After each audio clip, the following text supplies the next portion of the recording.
बाबा, आप रुक जाइए, मौसम बहुत ज्यादा खराब है। मुझे तो समझ नहीं आ रहा, ये दिन पर दिन मौसम खराब होता जा रहा है। अगर ऐसे ही चलता रहा तो मजदूरी नहीं कर पाऊंगा और घर में खाने को एक दाना तक नहीं आ पाएगा। तभी बहुत तेज आंधी तूफान चलता है। अरे देखो जरा देखो, कितनी तेज तूफान चल रहा है।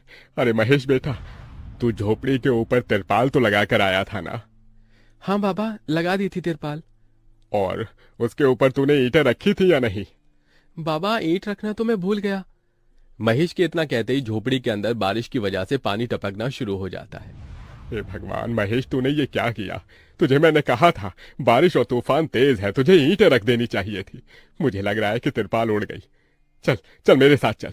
अब तुझे मेरे साथ भीगते हुए मेहनत करनी होगी, नहीं तो पूरे घर में पानी ही पानी भर जाएगा। देवेश इतना बोल ही रहा था कि घर के अंदर वाकई छत से पानी टपकने लगा। हाँ पिताजी, आप सही कह रहे हो, चलो चलते हैं जल्दी से। दोनों बाप बेटा बारिश में बाहर निकलते हैं और झोपड़ी की छत पर तिरपाल को सही से लगाना शुरू कर देते हैं।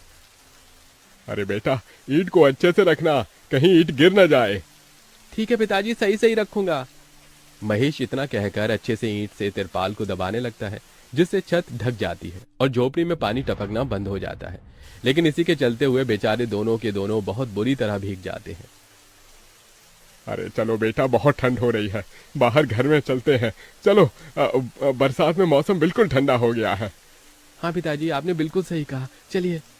जब दोनों बाप बेटा घर के अंदर आ जाते हैं तो मेघा उन्हें सूखा कपड़ा देती है और अपना शरीर पोंछने के लिए कहती है। आप लोग अपना शरीर पोंछ लो और सूखे कपड़े पहन लो, नहीं तो ठंड लग सकती है। मेघा के दिए हुए कपड़े दोनों पहन लेते हैं। तभी बीमार शकुंतला बिस्तर पर पड़ी हुई मेघा से कहती है। अरे बेटी, तूने खाने के लिए कुछ बनाया नहीं? माँ, मैं बारिश के रुकने का इंतजार कर रही हूँ। घर के अंदर खाना कैसे बनाऊंगी? सारे में धुआं ही धुआं हो जाएगा। मेरी दवाई का समय हो गया है और मुझे भूख भी लग रही है।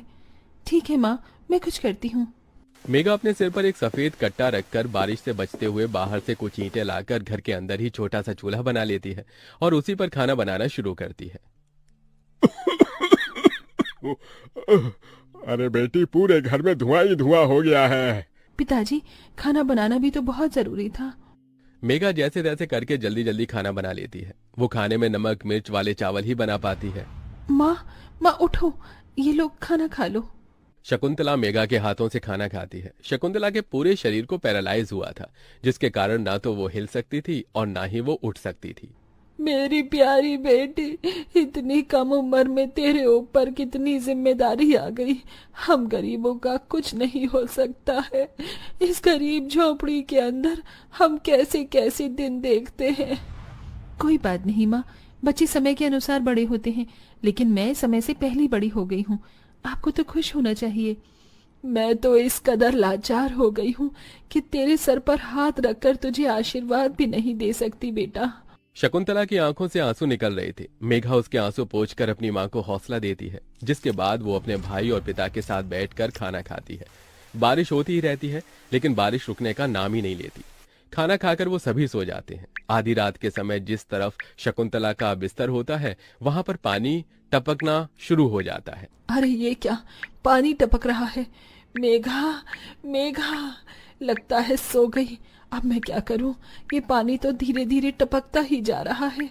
शकुंतला रात भर अपने ऊपर टपकते हुए पानी को ऐसे ही झेलती रहती है, जिसकी वजह से सुबह तक उसके पूरे शरीर में बुखार फैल जाता है। अरे, अरे ये क्या माँ, आपको तो बहुत ही बुखार हो गया है। रात भर ये झोपड़ी की छत टपकती ही रही। मैंने तुम्हें उठाने की कोशिश की, लेकिन तुम्हारे तक आवाज नहीं गई। ये सुनकर मेघा को बहुत अफसोस होता है। वो सूखे कपड़ों पर अपनी मां को सहारा लगाकर लिटा देती है और उनके कपड़े भी बदल देती है। लेकिन तभी अचानक से गांव में बाढ़ आ जाती है। अरे अरे ये क्या हो, यहाँ तो पानी भर रहा है। अरे लगता है गांव में बाढ़ आ गई है। अरे हम लोग क्या करें? अरे बेटा महेश, अरे भाई, अपनी माँ को कंधे पर उठा, नहीं तो हम सभी बह जाएंगे। अरे पानी में कोई जुगाड़ करता हूँ बेटा। देवेश फौरन घर के बाहर जाता है। जहां वो आसपास देखता है, उसे एक रेडी दिखाई देती है। देवेश उसे लेकर आता है, जिस पर शकुंतला को लिटा देता है। अरे चारों तरफ पानी ही पानी हो रहा है, हमें अब यहाँ से जाना होगा, नहीं तो पानी में हम डूब जाएंगे। तभी अचानक से उनकी झोपड़ी पानी में डूबकर बह जाती है। हमारी दोस्तों लाइक सब्सक्राइब जरूर करें और बेल आइकन घंटी दबाना ना भूलें। धन्यवाद। बैठ जाते हैं। लेकिन अगले दिन सास ने दोनों बहुओं को सबक सिखाने का फैसला किया। अगली शाम रसोई से बर्तन धोने की आवाज आती है। दीदी, अभी तो हम रसोई में गए भी नहीं, फिर ये बर्तन धोने की आवाज कहाँ से आ रही है? चलो देखते हैं। दोनों अंदर जाकर देखती हैं तो अनुज बर्तन मांज रहा होता है, रोहन धो रहा होता है और बूढ़ी सास पार्वती खाना बनाने लगती है। ये देख उन दोनों को बड़ी शर्मिंदगी होती है। ये आप सब क्या कर रहे हैं?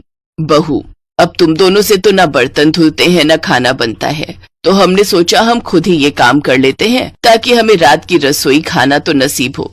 तुम दोनों जाओ और आराम करो।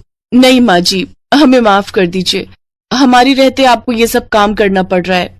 हाँ माँ जी, हमसे भूल हो गई, हमें अपनी गलती का एहसास हो चुका है। अब से आपको कभी शिकायत का मौका नहीं देंगे। हमारे रहते हमारे पतियों को जूठे बर्तन और माँ जी आपको खाना बनाना पड़ रहा है।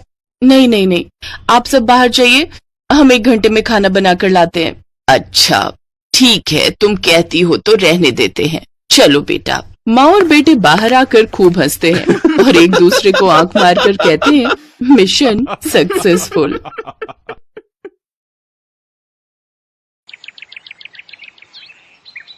एक रोज शाम के वक्त हिना अपनी माँ के साथ बैठी हुई होती है। तभी वो अपने फोन में अपनी माँ को एक लड़की की फोटो दिखाते हुए कहती है, माँ ये देखो, ये लड़की कितनी मॉडर्न एंड टॉल है, ये मेरे भैया के साथ एकदम फिट बैठेगी। तभी उस घर की बड़ी बहू मानसी वहां आती है। चलिए माँ जी, हिना दीदी खाना लग गया है। बहू यहाँ तो आ, ये देख हम तेरे देवर के लिए रिश्ता.com की साइट पे लड़की ढूंढ रहे हैं, जो कि सुंदर होने के साथ साथ अमीर भी है। अब तेरे गरीब मायके वालों ने दहेज के नाम पर 1-2 चीज पकड़ा दी बस, इसलिए अब मैं अपनी छोटी बहू अमीर खानदान की लाऊंगी, जो कि भर भर कर दहेज लाए। हाँ, वो अपनी बड़ी बहू को ताने दे ही रही थी कि तभी उसका छोटा बेटा हितांश एक मॉडर्न लड़की के साथ घर आता है। उन दोनों के गले में वरमाला डली हुई थी। हितांश बेटा, ये लड़की कौन है? माँ ये जूली है और हम दोनों ने शादी कर ली है। क्या तुम दोनों ने शादी कर ली? मैं नहीं मानती इस शादी को। हाँ तो किसे फर्क पड़ता है आपके मानने या ना मानने से? वैसे भी वो कहावत तो आपने सुनी ही होगी कि जब मियाँ बीवी राजी तो क्या करेगा काजी। मैं जानती हूँ, जरूर इस डायन ने ही तुझे भड़काया होगा। मैं इस डायन को हरगिज अपनी बहू नहीं मानूंगी। भले ही आप ना मानो, लेकिन लीगली तौर पर मैं ही तो हूँ आपकी बहू। इसलिए अब जल्दी से जाइए और आरती की थाली लाकर मेरा गृह प्रवेश कीजिए। सास बेमन से अपनी नई बहू का स्वागत करती है। जूली हितांश के साथ अपने कमरे में चली जाती है। हे राम, माँ अपनी इस नई छैल छबीली के तेवर देखे, इसके तो रंग ढंग ही अलग है, बड़ा ही घमंड है इसमें। तू चिंता मत कर बेटी, कल इसका ससुराल में पहला दिन है, तुम देखना अगर मैंने भी इसका घमंड चूर चूर नहीं किया तो।